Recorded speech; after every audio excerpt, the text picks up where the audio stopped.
మొదటి పేతురు మొదటి అధ్యాయము 3-4 వచనాలు. మన ప్రభువుకు యేసుక్రీస్తు తండ్రి అయిన దేవుడు స్తుతింపబడును గాక. 4వ వచనం చదవండి. మృతుల్లో నుండి యేసుక్రీస్తు తిరిగి లేచుట వలన జీవముతో కూడిన నిరీక్షణ మనకు కలుగునట్లు, అనగా అక్షయమైనది నిర్మలమైనది వాడవారని స్వాస్యం మనకు కలుగునట్లు ఆయన తన విశేష కనికరము చొప్పున మనలను మరలా జన్మింపజేసెను. ఇదిను ఈ భాగంలోని ఒక ప్రాముఖ్యమైన పదాన్ని మనం ధ్యానించబోతున్నాం. ఆ పదము దేవుని యొక్క గుణలక్షణం. అదేంటంటే విశేష కనికరం.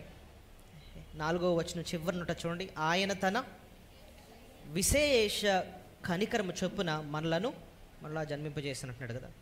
సో విశేష కనికరం అన్న మాట ఇంగ్లీష్లో దీన్ని గ్రేట్ మర్సీ అంటాం అన్నమాట. విశేష కనికరం. చాలామంది మర్సీ అని చెప్పి పేరు పెట్టుకుంటాం.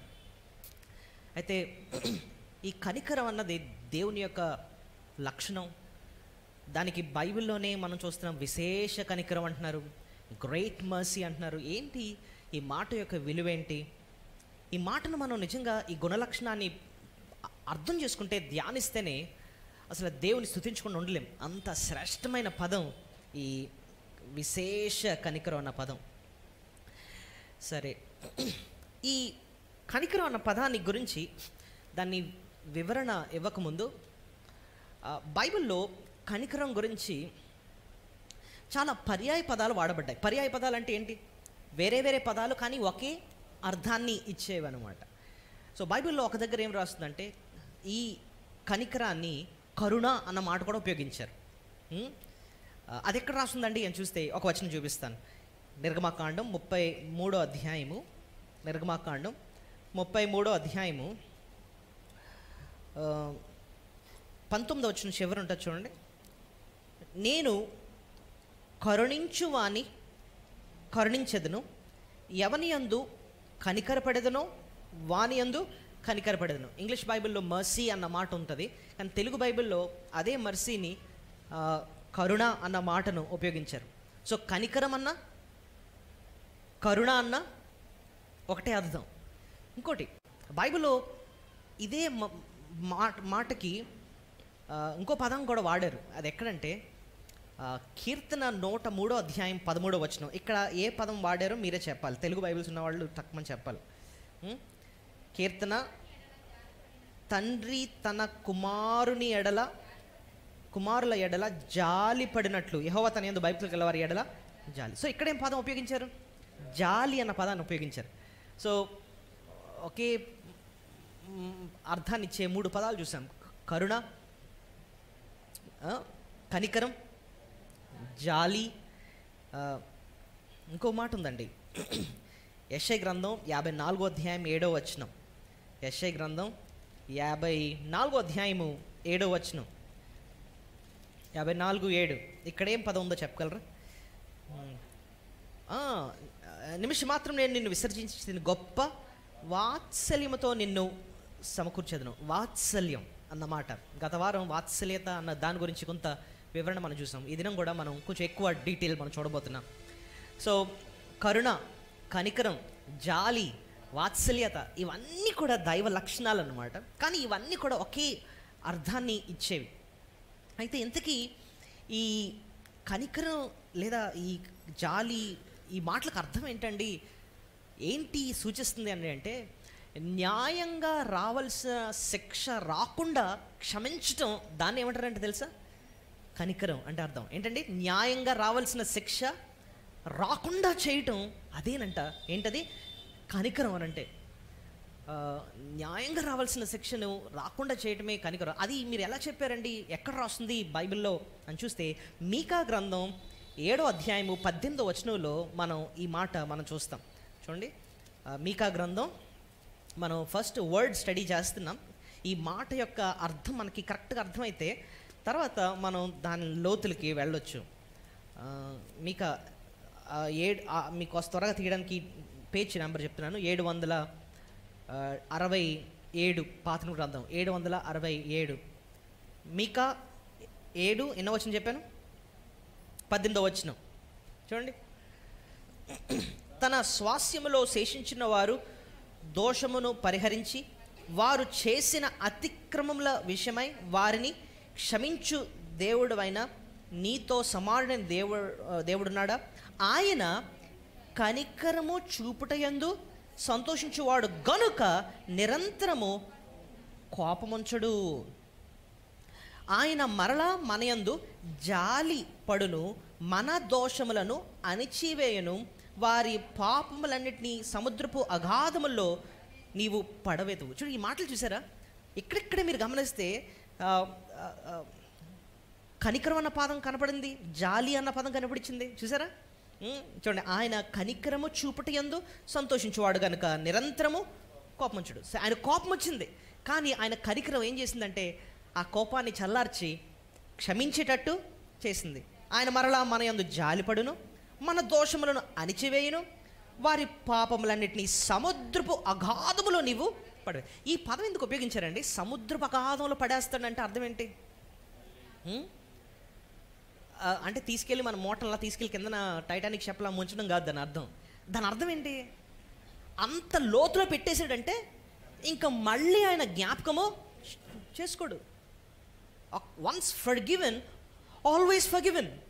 ఒక్కసారి క్షమించాడంటే ఇంకా మళ్ళీ అది జ్ఞాపకం చేసుకోడు. మనం ఎలా చేస్తాం? ఒకసారి క్షమించాను అని అంటాం, కానీ అవసరాన్ని బట్టి దాన్ని బయటికి తీస్తూ ఉంటాం. అప్పుడు నువ్వు ఇలా అన్నావు అంటూ ఉంటాం కదండి. అది మన పద్ధతి. కానీ దేవుడు ఆయన కనికరం ఎంత చూపిస్తాడంటే న్యాయంగా రావాల్సిన శిక్ష మనకు రాకుండా చేసి క్షమించడం మాత్రమే కాకుండా ఆ క్షమాపణ ఎంత తీవ్రంగా ఇస్తున్నాడంటే, తీవ్రంగా చూపిస్తున్నాడంటే ఇంకా మళ్ళీ అది జ్ఞాపకము చేసుకోండి. సముద్రపు అగాధములో ముంచేసినంతగా మనల్ని క్షమిస్తున్నాడు. అందుకోసం ఆ కనికరం గురించి ఈ మొదటి పేతురులో మనం ఏం చూసాం? విశేష కనికరం. అది మామూలు కనికరం కాదట, గ్రేట్ మర్సీ.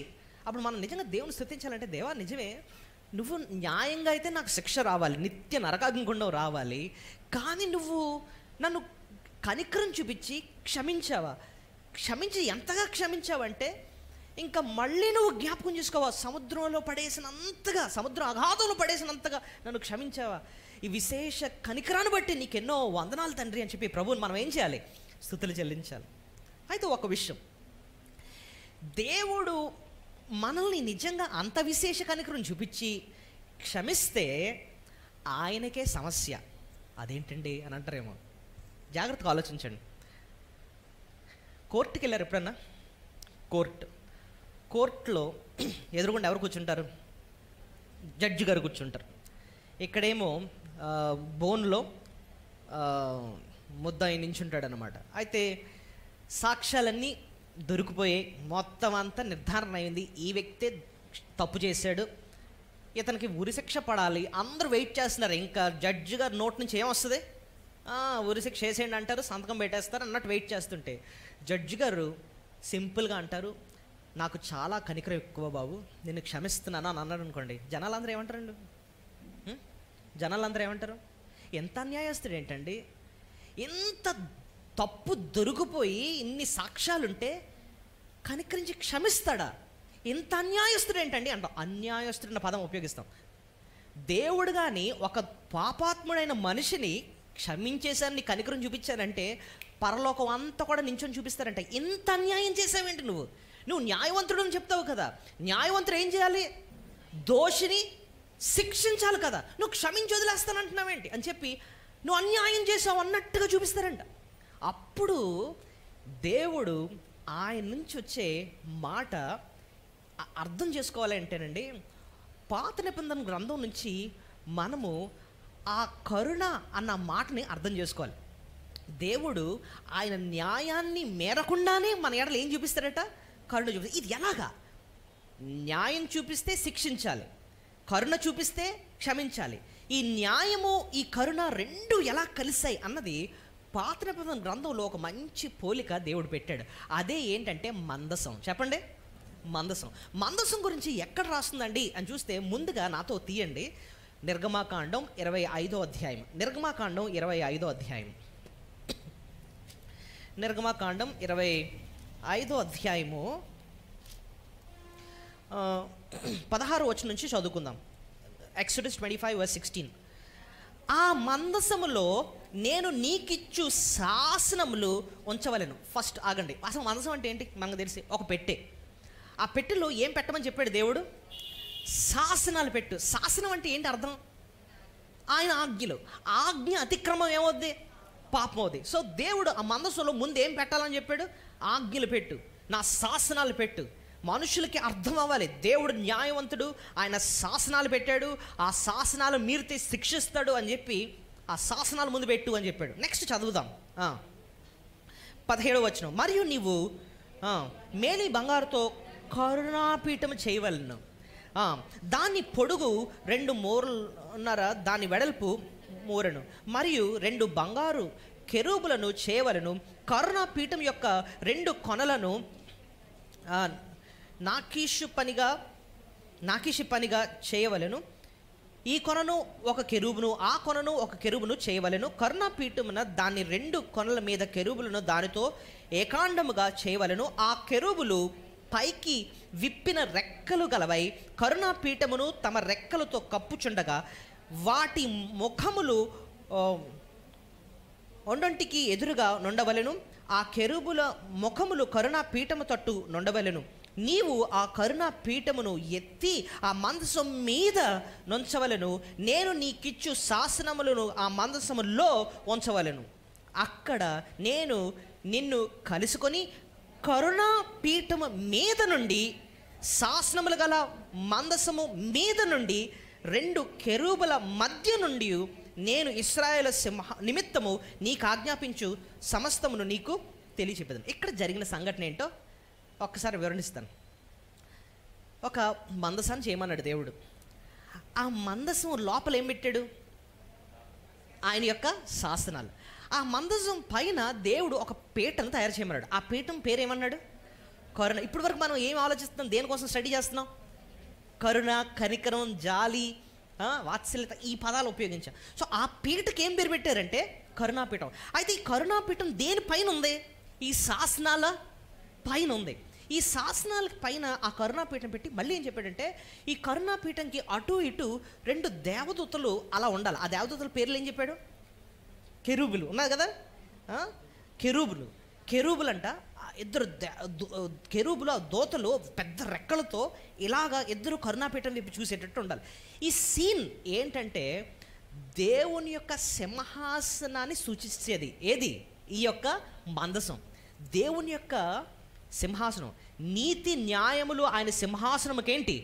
ఆధారాలు. అంత గొప్ప సింహాసనాన్ని సూచిస్తుంది ఈ మందసం అన్నమాట. అయితే అసలు విషయం ఏంటంటే ఒక వ్యక్తి, ఒక పాపాత్ముడు దేవుని దగ్గరకు వచ్చినప్పుడు ఆయన తీర్పు తీర్చాలి. ఆయన సీట్ అది. ఆయన న్యాయం ఏం చెప్తుంది? ఇంతకీ ఆ న్యాయం ఎక్కడి నుంచి వచ్చింది? ఆయన న్యాయం, ఆ శాసనాలు ఏం చెప్తున్నాయి? ఇదిగో ఆ మనిషి ఇలా జీవించాలి, వ్యభిచరింపకూడదని ఉంది, కానీ తన మనసులో ఎంతో చెడు ఆలోచనలు ఉన్నాయి, శిక్షకు అర్హుడు, దొంగలించకూడదని ఉంది, నరహత్య చేయకూడదని ఉంది. ఇవన్నీ కూడా ఎన్నో ఆజ్ఞలు ఇచ్చావు, కానీ ఈ వ్యక్తిలో అనేక పాపాలు ఉన్నాయి. న్యాయంగా ఈ వ్యక్తికి ఏం పడాలి? శిక్ష పడాలి. ఆయన శాసనాలు గట్టిగా చెప్తున్నాయంట, ఇదిగో న్యాయంగా శిక్ష పడాలి. కానీ ఆ శాసనాల పైన ఉన్న పీట పేరేంటి? కరుణాపీఠం. దేవుడు ఆ కరుణాపీఠాన్ని ఎందుకు పెట్టాడు అని అంటే, ఇప్పుడు జాగ్రత్తగా ఆలోచించండి, అంత న్యాయవంతుడే ఏం చూపించాలి? ఇప్పుడు కరుణ చూపించాలి. అందుకోసం ఒక ప్రధాన యాజకుడికి ఒక పని చేయమని చెప్పాడు. ఏం పని చేయమన్నాడు? లేవీకాండం 16వ అధ్యాయం తీయండి. ఇప్పుడు లేవీకాండం 16వ అధ్యాయము 13వ వచనం నుంచి చదువుకుందాం. ఆ ధూపము శాసనముల మీదున్న కరుణాపీఠమును కొమ్ముటకు వేయవలెను. 14వ వచనం. బెడతడు తీసుకొని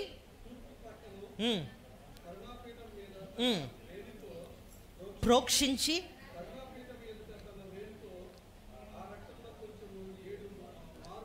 ప్రోక్షింపవలెను. 15. అప్పుడతడు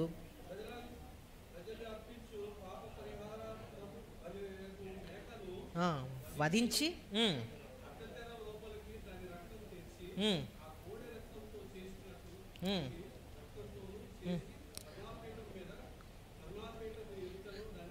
ప్రోక్షింపవలెను. తర్వాత 16 బట్టియు అతిక్రమములు బట్టియు పరిశుద్ధ స్థలమునకు ప్రాయశ్చిత్తం చేయవలెను. చాలు ఇక్కడ విషయం ఏంటో తెలుసా? ఆ సీన్ జాగ్రత్తగా ఆలోచన. దేవుడు న్యాయవంతుడే, ఆయన శాసనాలు చెప్పేస్తున్నాయి పాపిని శిక్షించాలని. కానీ ఆ కరుణాపీఠం మీద దేవుడు ప్రధాన యాజకుడికి ఒక పని చేయమన్నాడు, రక్తం తీసుకురమ్మన్నాడు. ఆ రక్తం తీసుకొచ్చి ఆ కరుణాపీఠం మీద ఏం చేయాలట? ప్రోక్షించాలన్నాడు. ఆ రక్తము ఎవరికి సూచన అండి అంటే యేసు ప్రభువుకు సూచన. ఇంతకీ రక్తం చిందించింది ఎవరు? యేసు ప్రభు. ఆ టైంలో ఈ గొర్రెలు, మేకలు, కోడెలు ఈ రక్తాన్ని తీసుకొచ్చి అక్కడ ప్రోక్షిస్తున్నారు. కానీ వాటికి అసలు రూపం ఎవరండి అంటే యేసు ప్రభు. ఆయన వచ్చి ప్రభు చేసింది ఏంటంటే, దేవుడు ఒక పాపి పైన వేసే అన్యాయమైన శిక్ష ఆయన తీసుకున్నాడు. ఆయన తీసుకొని ఆ శిక్షను భరించాడు కాబట్టే, ఆ రక్తాన్ని చిందించాడు కాబట్టే ఒక పాపికి పాప క్షమాపణ. దేవుడు ఆ వ్యక్తికి కరుణ చూపిస్తున్నాడు. న్యాయం ఎవరు తీసుకున్నారు? యేసు ప్రభు తీసుకున్నాడు. ఒక పాపికి ఏం దొరికింది? క్షమాపణ లేదా కరుణ, దేవుని యొక్క కరుణ దొరికింది. ఆ శిలువలో ఏం జరిగిందంటే ఆ కరుణ అంతేకాకుండా ఆ న్యాయము రెండు కూడా నెరవేరాయి. అర్థమవుతుందా మీకు? సో ఆ మందసం మనకి ఏం నేర్పిస్తుంది చెప్పండి? ఆ శాసనాలు ఏం చెప్తున్నాయి? న్యాయంగా పాపికి ఏం పడాలి? శిక్ష పడాలని చెప్తున్నాయి. అయితే ఆ కరుణాపీఠం ఏం చెప్తుందంటే పాపిని క్షమించాలి అంటున్నాడు. మరి ఈ రెండు ఎలాగా? అయితే యేసు ప్రభు చేసింది ఏంటంటే ఆయన ఆ న్యాయమైన శిక్ష ఆయన తీసుకున్నాడు, మనకు క్షమాపణ అనుగ్రహించాడు అనమాట. సో ఆ శిలువ కార్యాన్ని బట్టే నీకు నాకు ఆ కరుణ, ఆ జాలి, దేవుని యొక్క కరుణ మనకు దొరికిందనమాట. సో పరలోకం అంతా కూడా ఎంత పాపిని నువ్వు ఎలా క్షమించావనంటే ఆయన ఒక్కటే అంటాడు, ఏంటో తెలుసా? ఆ న్యాయం నేను తీసుకున్నాను, ఈ పాపిని నేను క్షమించాను అంటున్నాడు అనమాట. ఇంకా పరలోకం అంతా కూడా దెబ్బకి సైలెంట్ అయిపోతుంది అనమాట. అర్థమవుతుందా మీకు? సో దేవుడు ఇంత గొప్ప కనికరం చూపించాడు కాబట్టే మన ఎడల ఆ కనికరానికి ఏం పేరు పెట్టారు చెప్పండి? విశేష కనికరం. చెప్పాలి అందరూ ఆ మాట, విశేష కనికరం అన్న మాట మనం చూస్తున్నాం. ఇంకొకటి ఎఫెసీ పత్రిక 2వ అధ్యాయం 4వ వచనంలో ఈ కనికరం గురించే ఇంకొక పదం వాడబడిందండి. ఎఫెసీ పత్రిక 2వ అధ్యాయము 4వ వచనం, ఎఫిషియన్స్ చాప్టర్ 2 వర్స్ 4. ఆయనను దేవుడు కరుణా సంపన్నుడై ఉండి. చాలు ఇక్కడ ఏం పదం ఉపయోగించారు? కరుణా సంపన్నుడు. ఇంగ్లీష్లో ఏముంది తెలుసా? అదే మాటకి రిచ్ ఇన్ మర్సీ ఉందా? Rich in mercy. రిచ్ అంటే ఏంటండి అర్థం? చాలా గొప్పడు లేకపోతే ధనవంతుడు అని అర్థం కదండి. రిచ్ అంటే ధనవంతుడు అని అర్థం. సో దేవుడు దేంట్లో ధనవంతుడు అంటండి? కరుణాలో ధనవంతుడు అన్నమాట. ఆయన కొంచెం కరుణ చూపించడం కాదు, అంటే ఈ కరుణని దేంతో పోల్చారంటే గొప్ప ధనంతో పోల్చాడు అనమాట. మనకు బోల్డంత డబ్బులు ఉండొచ్చు, కానీ దేవుడు అంటున్నాడు నీ డబ్బు అంతా కాదు, అంతకన్నా విలువైనది నేను నీకు ఇచ్చాను. అదేంటంటే కరుణను ఇచ్చాను. అదే అందుకోసం ఇక్కడ అంటున్నాడు కరుణా సంపన్నుడైన, హిజ్ రిచ్ ఇన్ మర్సీ అనమాట.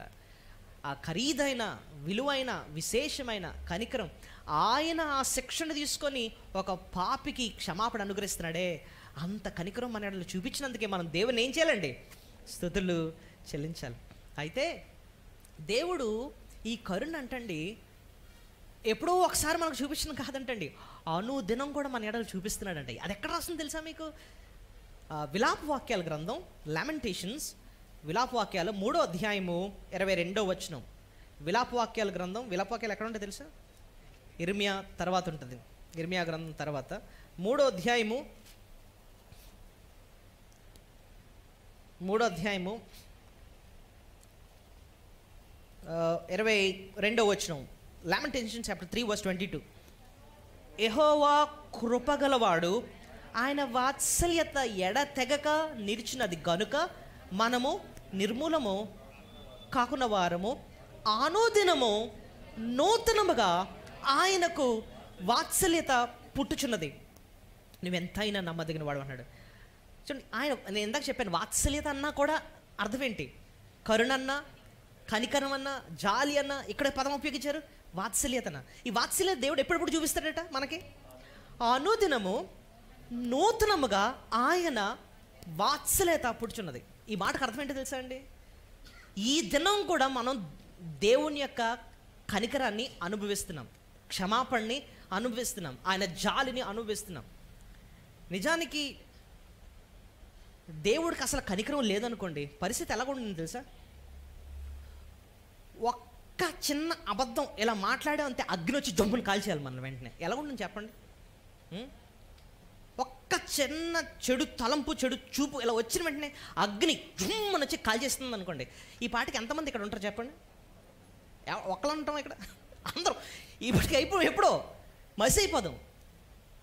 ఆయన కనికరం నిజంగా అర్థం చేసుకుంటుంటే మన కళ్ళని నీళ్ళు తిరగాలండి. దేవా, ఈ దినం నేను ఇంకా బ్రతుకున్నాను అంటే నీ విశేష కనికరం. అనుదినము నూతనముగా ఆయన వాత్సల్యత మనకు అనుగ్రహం. నిన్న చూపించాను కదా కనికరం, ఇంక చాలులే అని అంటలేదట. ఈవేళ మార్నింగ్ లేచాం, దేవుడు అంటున్నాడు ఒక ఫ్రెష్ కనికరాన్ని మన దగ్గరికి తీసుకొస్తున్నాడు అనమాట. ఇదిగో నేను మళ్ళీ నీ ఎడల కనికరం చూపిస్తున్నాను, వాత్సల్యత చూపిస్తున్నాను. ఇక్కడ కూడా మనం కొంచెం చాలా జాగ్రత్తగా ఆలోచించాలండి. అంటే రోజు దేవుడు మనల్ని క్షమించుకుంటూ వెళ్తూ ఉంటాడండి, అలా మనం పాపాలు చేసుకుంటూ వెళ్ళాలా? అదే దాని అర్థం అని అంటే అది కాదు దాని అర్థం.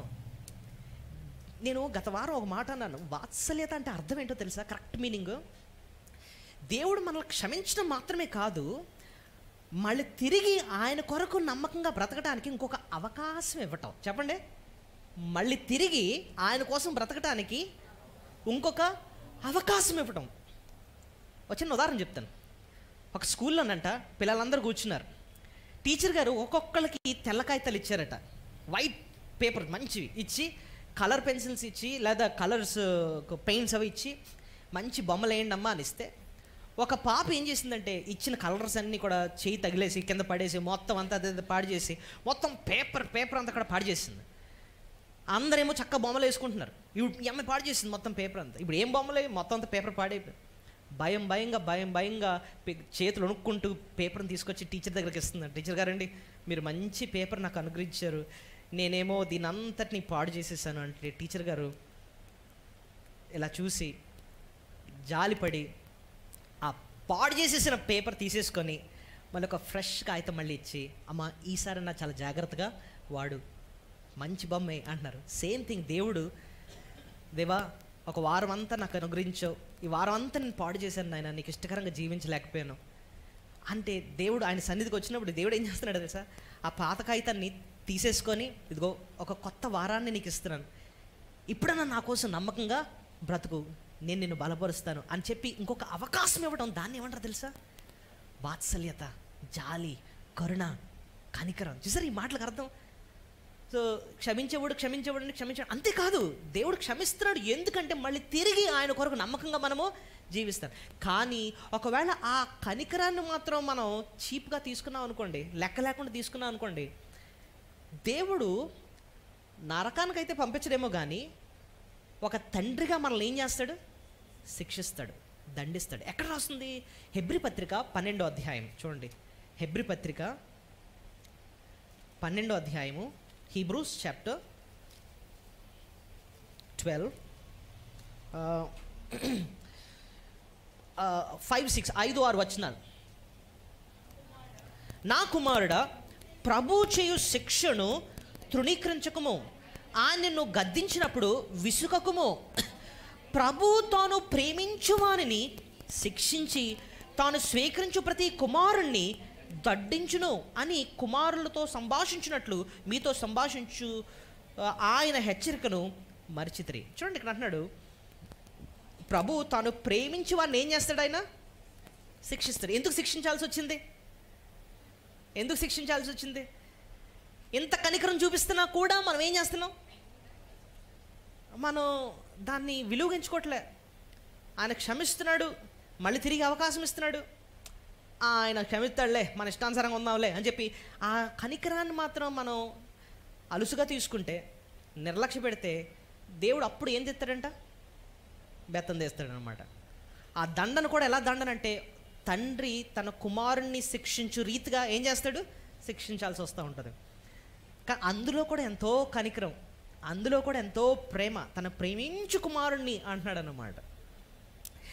సో ఇదను మనం ఇప్పటివరకు మనం నేర్చుకున్నది ఏంటంటేనండి, అసలు కనికరం అంటే ఏంటో అర్థం చేసుకుంటున్నాం. ఓకే, కనుకరానికి ఉండే పదాలు ఏంటో మనం అర్థం చేసుకున్నాం. ఏంటంటే పదాలు చెప్పండి. కనికరం అన్న, కరుణ అన్న, జాలి అన్న, వాత్సల్య అన్న ఒకటే అర్థం. అయితే ఇంతకీ ఆ కనికరం అంటే అర్థం ఏంటి? న్యాయంగా రావాల్సిన శిక్ష రాకుండా క్షమించడం, అదేంటండి? కరుణ చూపించడం. అయితే దేవుడు అలాగా డైరెక్ట్గా క్షమించిస్తే ఆయనకున్న సమస్య ఏంటి? ఆయన న్యాయం ఏమైపోయింది? పరలోకం అంతా అడుగుతారన్నమాట. ఏంటి నువ్వు అంత న్యాయవంతుడు కదా, అంత దోషం చేసినోడిని ఎలా కరుణ చూపించి క్షమించేస్తావు అంటాడు. అప్పుడు ప్రభు అంటాడు, నేను ఆ న్యాయం అనే శిక్షను తీసుకున్నాను, వారికి పడాల్సిన శిక్ష నేను తీసుకొని వాళ్ళకేం చూపించాను? కరుణ చూపించాను. ఆ కరుణాపీఠం అదే చూపింది. ఆ రక్తం కరుణాపీఠం మీద ప్రోక్షించినప్పుడు దేవుని కోపం చల్లారుతుందన్నమాట. సో ఇంకేం నేర్చుకున్నాం?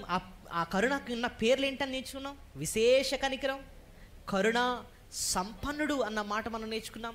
ఇంకోటి, ఆయన ఎప్పుడెప్పుడు చూపిస్తాడండి ఆ కరుణ? అనుదినము కూడా ఆయన కనికరాన్ని, వాత్సల్యతను మన ఎడల చూపిస్తూ ఉంటాడు. అంతేకాదు ఈ దినం కూడా మనం ఆయన కరుణను అనుభవిస్తున్నాం. అయితే ఆ కరుణను కానీ మనం నిర్లక్ష్య పెడితే దేవుడు యొక్క శిక్ష ఏంటో, అంటే శిక్ష అంటే ఒక తండ్రి కుమారుని దండించినట్టు ఆయన ఏం చేస్తాడు? దండిస్తాడు. ఆ స్థితికి మనం తెచ్చుకోకూడదు. ఆయన కరుణను అర్థం చేసుకుంటేనే ఆయన ఇంకనూ ప్రేమిస్తూ ఆయన ఇచ్చిన విశేష కనికరం, గ్రేట్ మర్సీని బట్టే ఆయన కొరకు మనం జీవించాలి. అయితే ఈ కరుణలో, దేవుడు చూపించిన కరుణలో మనం ఎటువంటి మేళ్ళు పొందాము అని ఒక 5 మేళ్ళు మీ ముందు పెడతాను. ఓకే, ఇప్పుడు వరకు ఏంటంటే ఆ కరుణ అంటే ఏంటి, ఆ కనికరం అంటే ఏంటి అర్థం చేసుకున్నాం. అయితే ప్రభు మన ఎడల ఈ కనికరం చూపించాడు అంటున్నాడు. దానివల్ల మనకు కలిగిన 5 మేళ్ళు ఏంటి అన్నది మీ ముందు పెట్టి నేను ముగిస్తాను. నాతో చూడండి ఒక్కొక్కటి. మొట్టమొదటిది మత్తయి సువార్త 18వ అధ్యాయము 27వ వచనం. Matthew chapter 18 verse 27. మత్తయి సువార్త 18వ అధ్యాయము 27వ వచనం. కనికరపడి వాని అప్పు క్షమించెను. ఆ దాసుని యజమానుడు కనికరపడి వానిని విడిచిపెట్టి వాని అప్పు క్షమించెను. సో దేవుడు కూడా మనల్ని కూడా ఆయన కనికరం మన ఎడల చూపించి మన అప్పు కూడా క్షమించాడండి. ఇంతకీ మనకున్న అప్పు ఏంటండి? మన పాపమే దేవుడు దేంతో పోలిస్తున్నాడు? అది అప్పుతో పోలిస్తాడు. ఎవరండి? అప్పున్న వాళ్ళకి నిజంగా ఆ బాధ ఏంటో తెలుస్తుంది కదండి.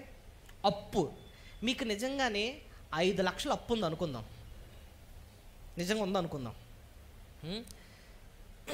ఇప్పుడు రోజు ఉదయం లెగిస్తే ఒక ఫోన్ వస్తుంది, బాబు ఎప్పుడు కడతావు అని వస్తుంది ఫోన్.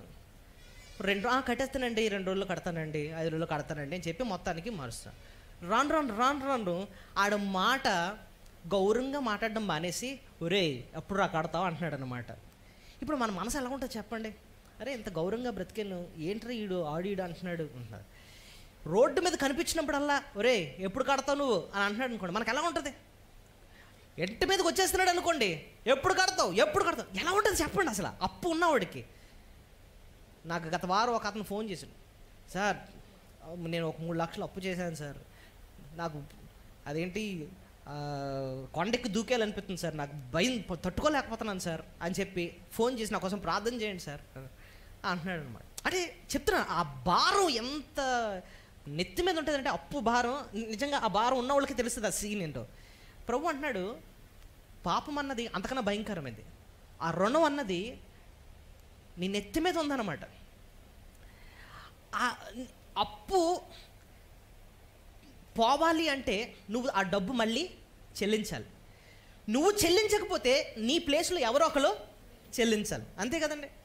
ఇప్పుడు మీరు తీర్చలేకపోతున్నారు, పొరపాటు ఇంకో ఆయన ఫోన్ చేసి అంటున్నాడు లేదు నీ అప్పు నేను చెల్లించాను, నువ్వు కట్టవసరం లేదు అనుకోండి అని అన్నారు అనుకోండి, నువ్వెంతో హ్యాపీ, ఎందుకంటే నీ బదులు ఇంకోళ్ళు చెల్లించేశారు. ప్రభు అంటున్నాడు నీ అప్పు నేను చెల్లించాను, నువ్వు పాపం చేసావు, నీకు శిక్ష పడాలి, కానీ ఆ ఆ శిక్ష నేను ఎప్పుడైతే తీసుకున్నానో నీకు క్షమాపణ దొరికింది, నీ రుణం కొట్టివేయబడింది, నీ అప్పు తీరిపోయింది అంటున్నాడు అనమాట. సో అప్పు తీరిపోతే ఎంత నెమ్మది ఉంటుందో మనకి, పాప భారం పోతే అంత నెమ్మది అనమాట. నిజానికి ప్రభు మన పాపాన్ని క్షమించి మన రుణాన్ని మనకి తీసేశాడు. అందుబట్టే మనం దేవుని ఏం చేయాలి? నిజంగా స్తుతులు చెల్లించాలి. సో ఆ కనికరం ద్వారా మనకు మొట్టమొదటి దొరికింది, మనకు రుణముగా ఉన్న ఆ పాపాన్ని ఆయన క్షమించాడు కదా. రెండోది మనం చూద్దాం, ఈ కనికరం ద్వారా దేవుడు మన ఎడల చూపించిన రెండోది ఏంటి? 1 పేతురు 1వ అధ్యాయము 3వ వచనం. 1 పేతురు 1వ అధ్యాయము 3వ వచనం.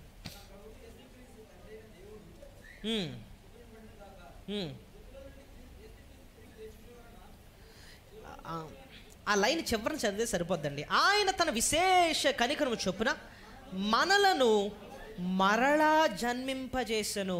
సో విశేష కనికరం ద్వారా రెండోది ఏం చేశాడట? మరలా జన్మింపజేసాను. ఒక నూతన జన్మను మనకు అనుగ్రహించాడు, ఒక నూతన వ్యక్తిగా మనల్ని చేశాడు అనమాట. ఒక మాటలో చెప్పాలి, ఒక నూతన వ్యక్తి మనమే. ఒక పాత వ్యక్తి, పాత జాన్ సుందర్ చనిపోయాడు, కానీ ఒక క్రొత్త జాన్ సుందర్గా దేవుడు నన్ను చేశాడు. ఇంతకుముందు బ్రతుకు వేరు, ఇప్పుడు బ్రతుకు వేరు. ఇంతకుముందు ఇష్టాలు వేరు, ఇప్పుడు ఇష్టాలు వేరు. సో ప్రభు నా రాతి గుండెను తీసి నాలో మాంసపు గుండెను పెట్టాడు. రాతి గుండెలో జీవం లేదు, మాంసపు గుండెలో జీవం ఉంది. ఆయన జీవాన్ని నాలో పోసాడు. ప్రభు ఆయన ఆత్మను నాలో ఉంచాడు, నా బ్రతుకును మార్చాడు, మిమ్మల్ని మార్చాడు, నూతన జన్మను అనుగ్రహించాడు. అయితే ఒక వ్యక్తి, ఈ నూతన జన్మ పొందిన వ్యక్తికి లక్షణాలు మారుతాయి, నేచర్ మారుతుంది, స్వభావం మారుతుంది అన్నమాట. 1 యోహాను పత్రికలో నూతన జన్మ పొందిన వ్యక్తికి ఎలాంటి మార్పులు కనబడతాయి అని చెప్పి ఒక 4-5 ఉంటాయండి. ఒకసారి చూపిస్తాను మీకు, చూడండి. 1 John chapter 2, 1 యోహాను 2వ అధ్యాయము 29వ వచనం. ఆయన నీతిమంతుడని మీరు ఎరిగి ఉన్న ఎడల నీతిని జరిగించు ప్రతివాడు ఆయన మూలముగా పుట్టి ఉన్నాడు అంటే అర్థం ఏంటి? మళ్ళీ జన్మించాడు అని అర్థం. సో ఆయన మూలముగా పుట్టిన వాడికి ఉన్న ఒక లక్షణం ఏంటి చెప్పగలరు? ఇక్కడ మీరే చదవాలి. నీతిని జరిగించు ప్రతివాడును ఆయన మూలముగా పుట్టినాడు. లేదా నూతన జన్మ ఉన్న వ్యక్తికి తన జీవితంలో ఏం కనబడుతుందట? నీతిగా ఉంటాడు అంటండి. ఇంతకుముందు అక్రమంగా ఉండేవాడు ఇప్పుడు నీతిగా ఉండడానికి ఇష్టపడుతున్నాడు. నీతి అంటే ఏంటంటే దేవుడు చెప్పినట్టు జీవించడమే ఏంటి? నీతి. సో ఇంకే ఏంటండి అని చూస్తే 3వ అధ్యాయం 9వ వచనం చూడండి. ఇక్కడ నూతన జన్మ పొందిన వ్యక్తికి ఉండే లక్షణం, దేవుని మూలముగా పుట్టిన ప్రతి వానిలో ఆయన బీజము నిలుచును గనుక వాడు పాపం చేయడు. వాడు దేవుని మూలముగా పుట్టినవాడు గనుక పాపము చేయజాలడు. ఇంతకుముందు ఇష్టంగా పాపం చేసేవాడు ఇప్పుడు తిరిగి జన్మించిన తర్వాత పాపం చేయడటండి. మీకు చిన్న విషయం చెప్తాను. ఒక పంది, ఒక గొర్రె రెండు నడుచుకొని వెళ్తున్నాయి. ఎదురుగుండా ఒక కుల్లి కాలువ ఉంది. ఓకే, వీళ్ళు చీకట్లో నడుచుకుని వెళ్ళిపోతున్నాయి. సడన్గా ఈ పంది, ఇంకోటి గొర్రెపిల్ల, ఇద్దరు కాలంలో పడిపోయారు. ఈ రెండు ఎలా స్పందిస్తాయి చెప్పండి? గొర్రె ఏం చేస్తుంది? దులుపుకుంటూ బయటకు వచ్చేస్తుంది. ఎందుకంటే చీకట్లో తెలియకుండా పడిపోయింది, ఇంకా దులుపుకొని, ఎందుకంటే దానికి అర్థమైంది నా స్థలం ఇది కాదు, పొరపాటున పడిపోయాను, దులుపుకొని ముందు బయటకు వచ్చేస్తుంది అనమాట అక్కడ నుంచి. పంది అబ్బా ఎంత కాలానికి దొరికిందిరా అని చెప్పి అవసరమైతే కొంచెం ఖాళీ చేసుకొని పడుకుంటుంది అనమాట. ఆ పక్కన గొర్రె రమ్మంటున్నా, రాను ఇక్కడే బాగుంది, నాకు ఎక్కడే ఉంటానంటది. ఏంటండి రెండిట్లకి తేడా? వాటి స్వభావంలో తేడా ఉంది. గొర్రె మురుగును అసహించుకునే స్వభావం, మరి పంది ఈ బురదను ఇష్టపడే స్వభావం. అది దేవుని బిడ్డలు అలాగుంటారు. పొరపాటున పాపంలో పడ్డారు, దులుపుకొని బయట వచ్చేస్తాడట. వద్దురా బాబు, ఇది నా పద్ధతి కాదు, ఇది నా క్రమం కాదు, ఇది నా పద్ధతి కాదు, ఇది నేను ఇలా ఉండకూడదు, నేను దులుపుకొని పొరపాటున జరిగింది, ప్రభుని క్షమించమని అడుగుతాను, ఇది వదిలేయాలి నేను, బయటకు వచ్చేస్తాడు. లేదు, అందులోనే దేవులాడుతూ అదే బాగుంది జీవితం, ఎంత హెచ్చరిస్తున్నా కూడా అందులోనే ఆనందిస్తున్నాడు అనుకోండి, దాన్ని బట్టి మనకు అర్థమైపోవాలి ఏంటి, అది నిజంగా నూతన జన్మ పొందలేదు. సో నూతన జన్మ కలిగిన వ్యక్తి, హృదయం మారిన వ్యక్తికి ఒక లక్షణం ఏముంటుందంటే నీతిని నెరవేరుస్తాడు. దేవుడు ఏం చెప్తున్నాడు, ఆయన పద్ధతి ఏంటి అని అర్థం చేసుకొని నీతిని నెరవేరుస్తూ ఉంటాడట. అందుకోసం వాక్యం కూడా జాగ్రత్త వింటూ ఉంటారన్నమాట. ఏ విషయాల్లో మనం సరి చేసుకోవాలో సరి చేసుకుంటూ ఉంటారనమాట. రెండోది ఏంటంటే పాపము చేయుడు చేయజాలడు అనమాట. ఇష్టపూర్వకంగా పాపం చేయడు. కొంతమంది అబద్ధాలు ఆడుతూ కూడా, బూతులు ఆడుతూ కూడా ఇష్టంగా నవ్వుతూ సరదాగా బూతులు అనేస్తూ ఉంటారు.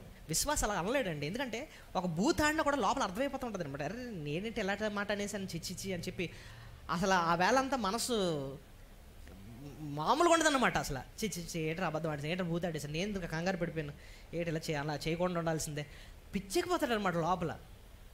సో అది ఆ గొర్రెకుండే లక్షణం, పడిన దులుపుకొని బయటకు వచ్చేయాలన్నమాట. అది విశ్వాసకుండే లక్షణం, నూతన జన్మ ఉన్న వ్యక్తి.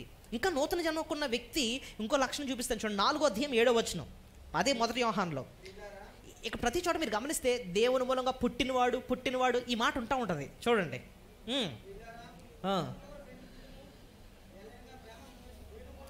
ఏలయనగా ప్రేమ దేవుని మూలముగా కలుగుచున్నది, ప్రేమించు ప్రతివాడును దేవుని మూలముగా పుట్టినవాడై దేవుణ్ణి ఎరుగును. ఇప్పుడు చెప్పండి, ప్రేమించు ప్రతివాడును దేవుని మూలముగా పుట్టినవాడు. దేవుని మూలంగా పుట్టినవాడు అంటే మళ్ళీ అర్థం ఏంటి, తిరిగి జన్మించిన వ్యక్తి, మార్పు చెందిన వ్యక్తి.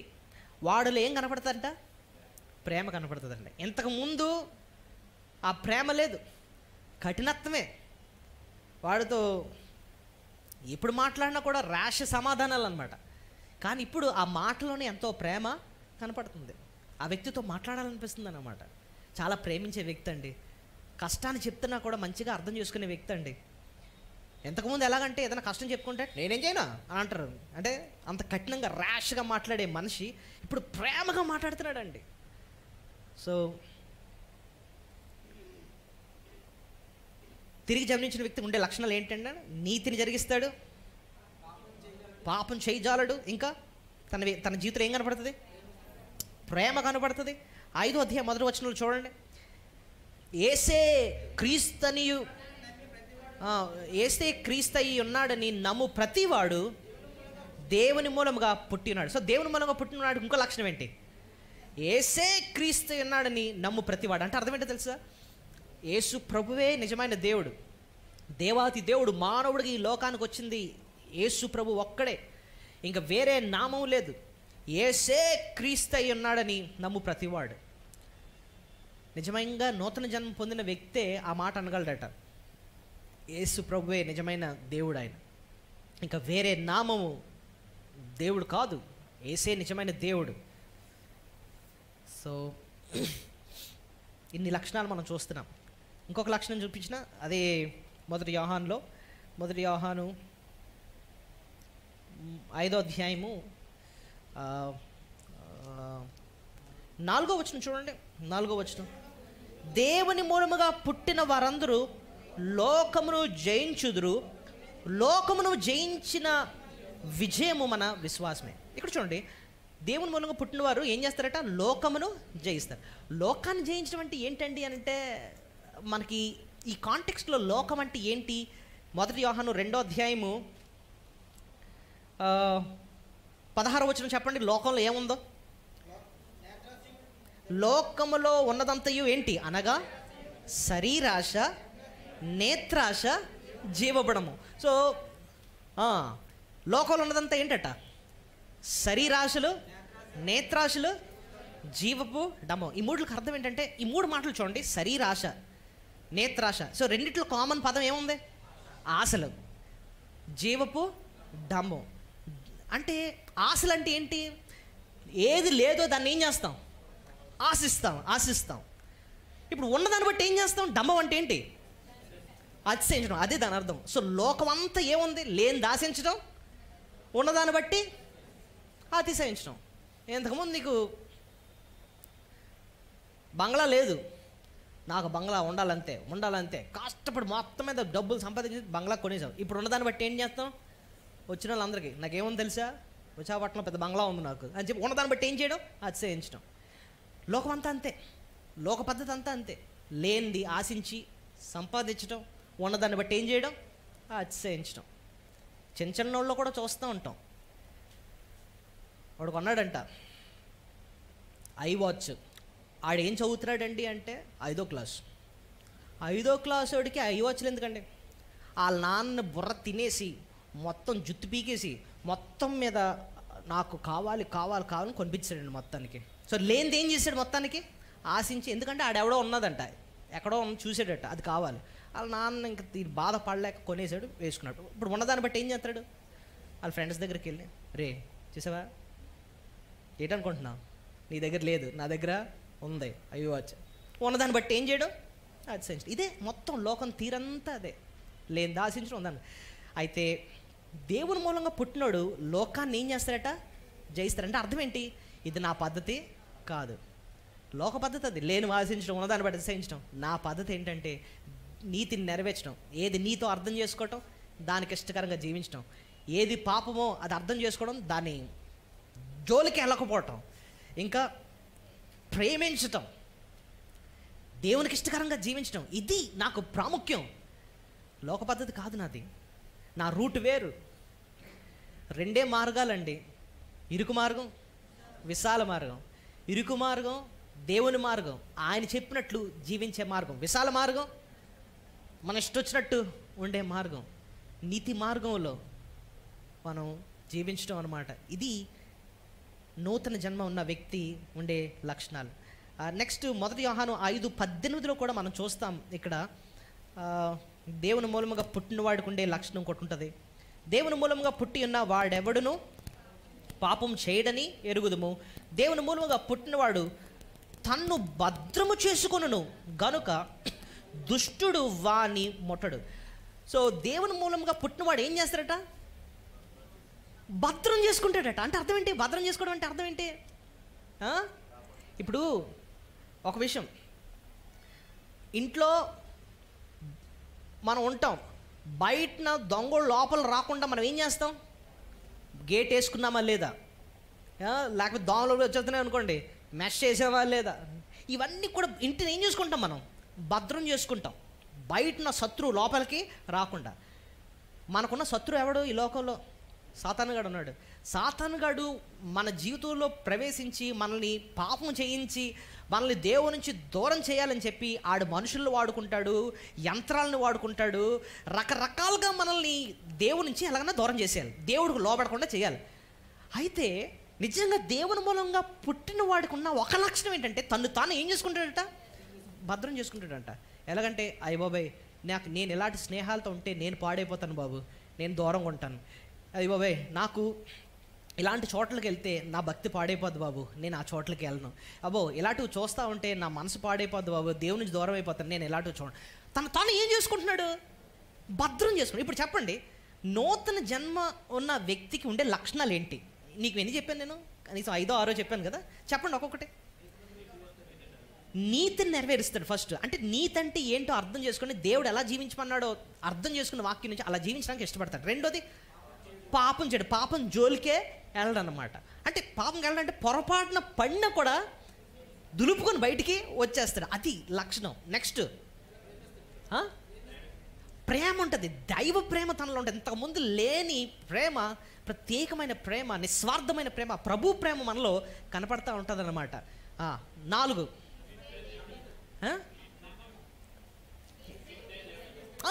విశ్వాసం. ఏమంటారట, యేసు ప్రభువే నిజమైన దేవుడు. అన్ని నామాల్లో ఈయన కూడా నామము, వాళ్ళ దేవుడు వాళ్ళకి మన దేవుడు మనకండి కాదండి, ఆయన ఒక్కడే దేవుడు అండి, ఇంకా ఆయన తప్ప వేరొక నామము లేదండి, ఆయన ఒక్కడే నిజమైన దేవుడు అండి.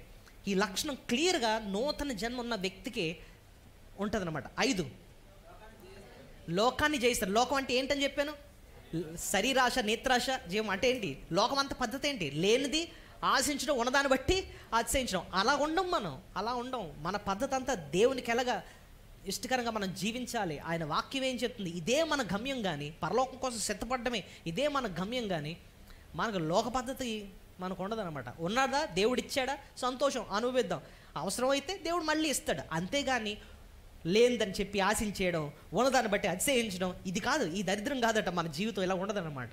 మనకు తెలుసు దేవుడు ఏదైనా అవసరం ఉంటే ఖచ్చితంగా ఇస్తాడు. ఎవడా దేవుడు ఇస్తాడు, ఆయన ఇస్తాడు. కానీ లేనిది విపరీతంగా ఆశించడం, ఉన్నదాన్ని బట్టి అతిశయించేయడం, ఇది కాదు మన పద్ధతి. మన పద్ధతి అంతా వేరు. ప్రభువే అంటాడు, నా రాజ్యాన్ని, నా నీతిని మొదలు వెతకండి, అప్పుడు ఇవన్నీ మీకు అనుగ్రహిస్తుంది. సో విశ్వాసి ఎలా ఉంటాడు చెప్పండి? ఆయన రాజ్యాన్ని, ఆయన నీతిని అదే పద్ధతిలో ఉంటాడు. ఇవన్నీ నాకు అనుగ్రహిస్తూ ఉంటాడండి. చదువా, దేవుడు ఇస్తాడు. వివాహమా, ఆయన చేస్తాడు. ఉద్యోగమా, ఆయన ఇస్తాడు. నాకేం లోటు ఉందా, ఆయన తీరుస్తాడు. అది తీరుస్తాడు ఆయన. నేనేం పెద్ద ఆలోచించే అవసరం లేదు. కానీ నా పద్ధతి మాత్రం ఆయన ఏం చెప్తున్నాడో దాని ప్రకారంగా జీవించడం. లోక పద్ధతి నాది కాదు అన్నట్టుగా జీవిస్తాడు. 5 5 6 కదా, అది 6. ఏం చెప్పాను? తను తాను ఏం చేసుకుంటాడు? భద్రపరుచుకుంటాడు. అయ్యి బాబాయ్, నేను శత్రువు ఏ రకంగా నా జీవితంలో ప్రవేశించి నన్ను పాడు చేస్తూ ఉంటాడు. స్నేహితుల ద్వారానా, లేకపోతే నాకున్న యంత్రాల ద్వారానా, లేకపోతే నాకున్న దేని బట్టి వాడు నా జీవితంలో ప్రవేశించేస్తానని చెప్పి అర్థం చేసుకుంటూ కొన్ని స్నేహార్థులు దూరంగా ఉంటాం, కొన్ని వెళ్ళకూడని చోట్లకి వెళ్ళాం. అంతేకాకుండా విశ్వాసులతో ఉంటాం, మనలో మనం ప్రార్థన చేసుకుంటూ ఉంటాం. సో మన జీవితాన్ని మనం ఏం చేసుకుంటూ ఉంటాం? కాపాడుకుంటాం. శత్రువు మన జీవితంలో ప్రవేశించకుండా కాపాడుకుంటూ ఉంటాం. ఇంకోటి తెలుసా అండి, సాతాను గాడు చాలా తెలివైనడు. ఆడు ఆదాము అవ్వల్ని ఎలాగ పడగొట్టాలో ఆడికి ఈజీగా తెలుసు. ఎలాగొచ్చి పడగొట్టేశాడు. ఓకే, యేసు ప్రభుని శోధించడానికే వచ్చేసాడు. నిన్ను నన్ను పడగొట్టడం అన్నది ఆడికి చాలా ఈజీ అనమాట. పాపంలో లాగేయడానికి చాలా ఈజీ. నీకేది, నువ్వు ఏ పాపాన్ని నువ్వు వదిలేసావో అదే తీసుకొచ్చి నీ ముందు పెడతా ఉంటాడు. ఏంటి ఇది వదిలేసావు? ఇంతకుముందు ఎంత బాగా తాగేవాడు గుర్తుందా నీకు? అసలు ఆ రోజులే వేరు, నువ్వెందుకు అవన్నీ వదిలేసి వచ్చేసావు అని చెప్పి మన ముందే పెడతాడంట. మన ముందే పెడతాడు. మన కన్ను ఏం చేస్తూ ఉంటుంది? నేత్ర ఆశ లాగుతూ ఉంటుంది. అది కావాలని మన ముందే పెడతా ఉంటాడు అన్నమాట. అయితే ఒకటి గుర్తుపెట్టుకోవాలి, ఆ శత్రువుని జయించే శక్తి మనకైతే లేదు. ఇది ఆత్మీయ పోరాటం కాబట్టి, శరీర బలంతో ఆత్మీయ పోరాటంలో మనం జయం పొందలేం. కాబట్టి ఆత్మీయ పోరాటాన్ని జయించాలి అంటే ఆత్మదేవుని సహాయం మనకి కావాలి. ప్రభువా, ఆత్మదేవా, నేను బలహీనుడిని ఆయన, ఈ లోకాన్ని నేను జయించలేను తండ్రి. ఇలాంటి శత్రువు పోరాటాల నుంచి నన్ను కాపాడుకోవడానికి, భద్రపరచుకోవడానికి నాకు సహాయం దయచేయని చెప్పి ఆయన మీద ఆధారపడుకుంటూ ఒక రోజును ప్రారంభిస్తారన్నమాట. సో ఈ అంతా కూడా ఎవరిలో ఉంటుందండి అంటే ఆ నూతన జన్మ ఉన్న వ్యక్తికే ఉంటుంది. ఇంతకీ ఆ నూతన జన్మ దేని బట్టి మనకు దొరికింది? తన విశేష కనికరం. మన మెయిన్ పాయింట్ అదే. మరి ఎంత శ్రేష్టమైన నూతన జన్మ దేవుడు మనకు అనుగ్రహించాడంటే, ఎంత మార్పు మనలో తీసుకొచ్చాడంటే అదంతా కూడా ఆ విశేష కనికరం. సో విశేష కనికరం ద్వారా దేవుడు ఒకటి మనకి ఏం చేశాడు? క్షమించాడు. చెప్పాను కదా ఫస్ట్ది, మత్తయి సువార్త 18:27 మన రుణాన్ని ఆయన ఏం చేశాడు? అప్పు క్షమించేశాడు అన్నమాట. మన అప్పుని ఆయన క్షమించాడు ఆయన. రెండోది, మనకు నూతన జన్మనిచ్చాడు. ఆ నూతన జన్మలో ఎంత మార్పులు ఉంటాయో 6 విషయాలు మనం చూసాం. మూడోది, ఆయన ఏం చేశాడంటే, ఆయన ఏ సమయంలో మనకు కనికరం చూపిస్తారంటే, ఇర్మియా 3:12 చూడండి. ఇర్మియా 3:12. ఇర్మియా 3:12.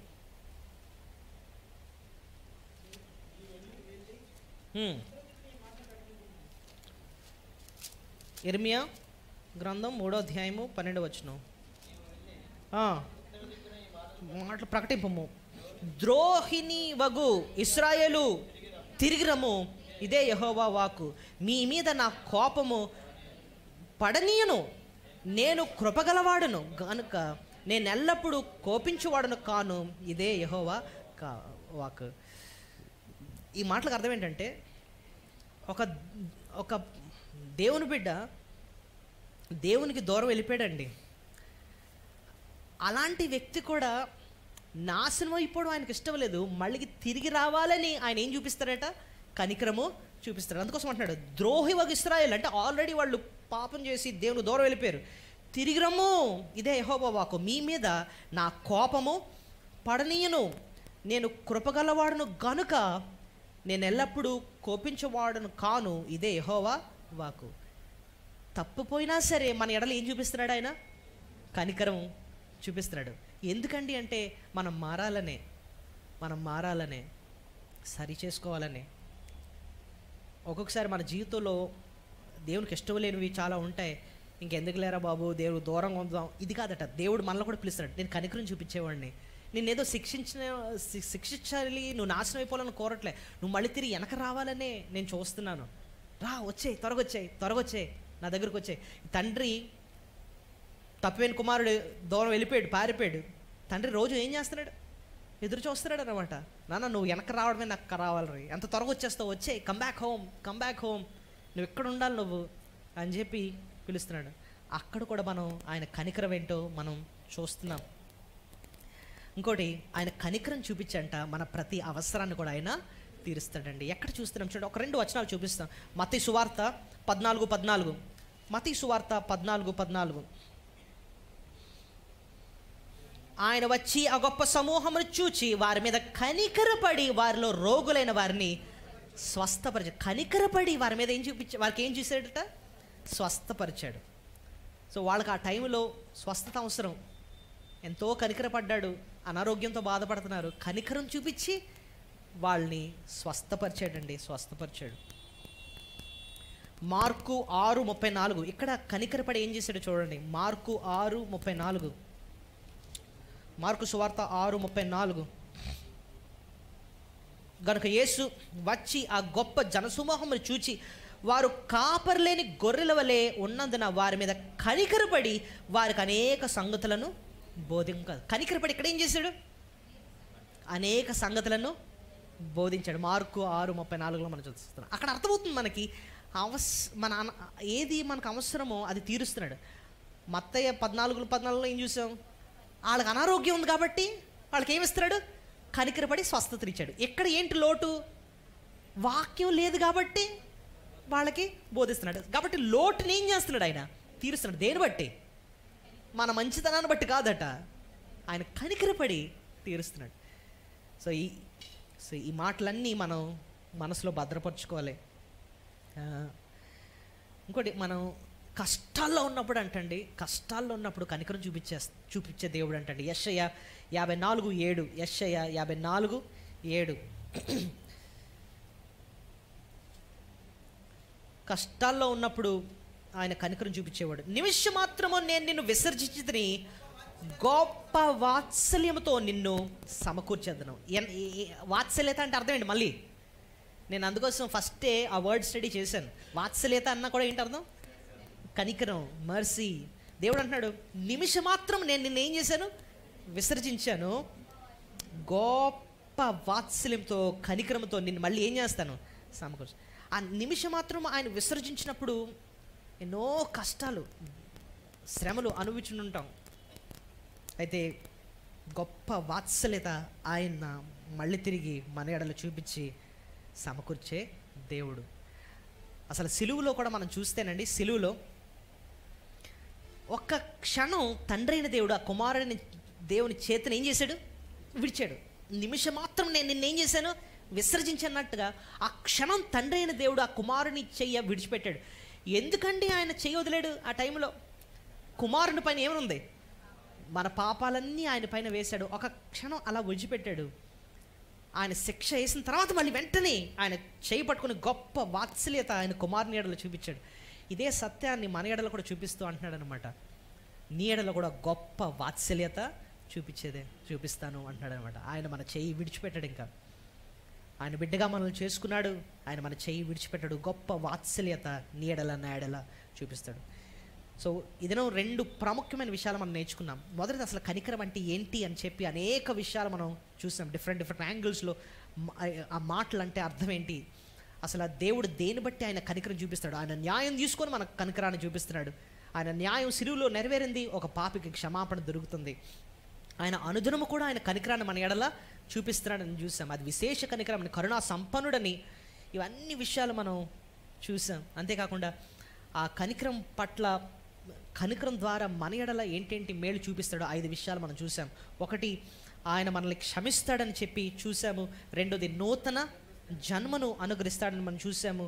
మూడోది, ఆయన మనం తప్పుపోయినా మన ఎడల ఏం చూపిస్తున్నాడు? ఆయన కరుణ చూపించి మళ్ళీ తిరిగి రమ్మని పిలుస్తున్నాడు, ఇశ్రాయేలుని పిలిచినట్టు. నాలుగోది, ఆయన మన అవసరాన్ని తీరుస్తున్నాడు. ఆ ప్రజలకి ఆహారం స్వస్థత అవసరం కాబట్టి కనికరం చూపించి స్వస్థతనిచ్చాడు. వాళ్ళకి వాక్యం లేదు కాబట్టి కనికరం చూపించి ఆయన వాక్యాన్ని ఇచ్చాడు, అవసరాన్ని తీర్చాడు. అక్కడ చూసాం.